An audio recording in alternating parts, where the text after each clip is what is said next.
Hey everyone, I wanted to dive right in today with the video series that I had posted on my Facebook page last week that I'm going to start shooting this week. Obviously, I'm going to do it right now.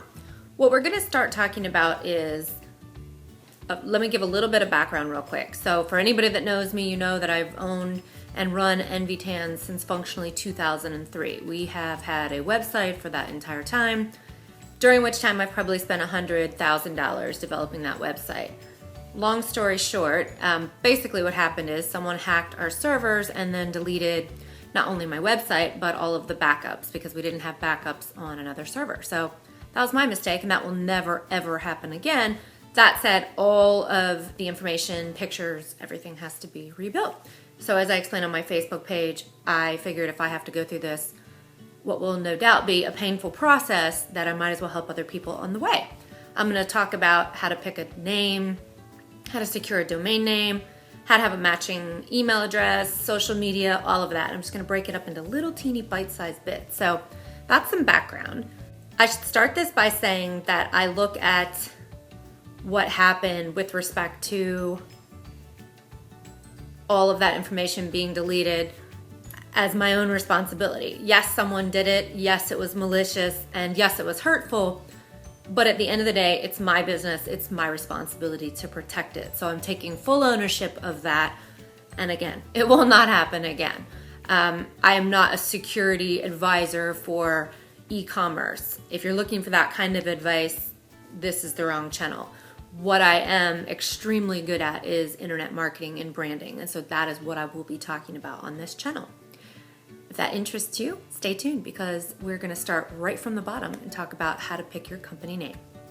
All right, if you stayed around to listen to this, that means that you're interested in either branding or rebranding your business. And we have to do that by taking a look at the very first contact point that people are going to have with your business. And that, of course, is your business name. A few things that I always recommend to people right off the bat is try to make your business name something as simple as possible, something easy to spell, and something that makes people feel the emotion or think of the product or service that you offer when they hear that company name. For example, NVTAN. What do you think of when you hear that name? You think of a tan, obviously, and envy, which means jealousy, which means it's likely a very good tan. And those are all the things that I was trying to make people experience when they heard the brand name. And of course, the entire brand was built around that. And yes, that's exactly what people associate with our brand now. The first thing that I'm going to ask you to do is to invest in yourself. I'm going to ask you to spend a whopping $1.99. So walk down to, or get in your car if you don't live in the city, Walgreens, CVS, Walmart, whatever, get a blank notebook and a pen. If you have those at home, great, good for you. I would not recommend postcards. Get a notebook, get a place where you can keep all of your ideas in one location so that you can constantly cross-reference. Once you have that, what I'm going to ask you to do is write down the name or names that you are considering. Now that you have those names on paper, I'm going to ask you to go to sites like Urban Dictionary, Word Hippo. Make sure that your chosen name doesn't have some kind of sexual innuendo associated with it, or it is not culturally offensive to another group of people. So type it in, see what comes up, flip it over to the images side on Google search. Just kind of get a general feel for what people are seeing when they look up that name or those terms on Google. Now, if you have a company that you're considering, but you don't really have a brand name yet, or you really just have no idea where to begin, let's say, for example, that you are going to sell shoes. That's great. Lots of people sell shoes. What kinds of shoes are you going to sell? Are you going to sell running shoes? Shoes for a night out? Shoes for everybody? Shoes for just women? Because if you think about it, Zappos, that's great. Zapatos, right? It's shoes. Okay, so shoes in Spanish, that's fantastic. And they don't have to kind of niche brand because they sell all kinds of shoes to people all over the world. But I'm talking about small businesses where there's likely going to be a focus So let's say that you sell shoes only for higher end clientele. So you might want to consider names like Uptown Heels or, VIP Vixen, or something that gives that feeling of how you feel when you have access to a VIP setting at a big event. Or so again, you have to think about what is the emotion that you want people to experience when they hear your brand name. That is a really, really important part of choosing a brand name. Now, obviously you have companies like Tide and Pepsi, and we all feel certain things when we look at those brands now, but that's due to extremely large advertising budgets.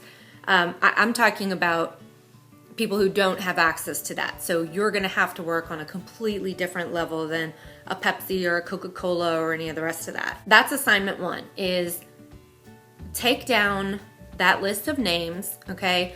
And if you have an emotion that you want to put out there, but you just can't pick out the name, I personally love, and anytime I'm working on a branding campaign, I always go to merriam-webster.com, .org, whatever it is. I have it saved in my favorites, so I have no idea. But anything like that. So let's say that you're looking for, you want it to be, you want one of the emotions to be happy, but you don't want to use the word happy because it's overused, etc. So go to merriam-webster.com and flip the little search bar to thesaurus and type in happy, and you will see 50 terms associated with happy, and then play around with that. So if your brand name is supposed to be 2 names, so you just want to keep, give yourself a list of 10 or 20 on one side, 10 or 20 on the other, and then kind of kick them back and forth and see when you marry them, which one just kind of jumps off the page at you. And then once you think you have your list of top 3, that's when you want to kind of put it out there to the people that understand what your business is, and you want to ask them, which one of these appeals to you and why? What does it make you think of? Because it's great if it makes you think of, a happy restaurant, but if it makes everybody else think of getting their oil changed, you don't have a front runner. You don't have a winner. You need to go back to the drawing board.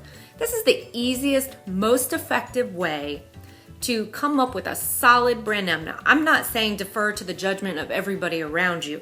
I'm saying listen to what they have to say. Everybody's opinion in this realm is going to be important because they are consumers. Whether they are ultimately going to be your consumers or not is irrelevant. What matters is they're completely unassociated with your brand. They heard the name and it made them think of whatever. That's what's important. So you do want to float those names out there. And if you don't think that you have a short list of at least 2 or 3 that you feel comfortable putting out there, you probably need to do a little bit more work. Or sit down with some friends and ask them, what do you think? Do you have any ideas? Sometimes people have fantastic ideas. That doesn't mean that they work in branding or marketing, but it also doesn't mean that they don't have very valuable contributions.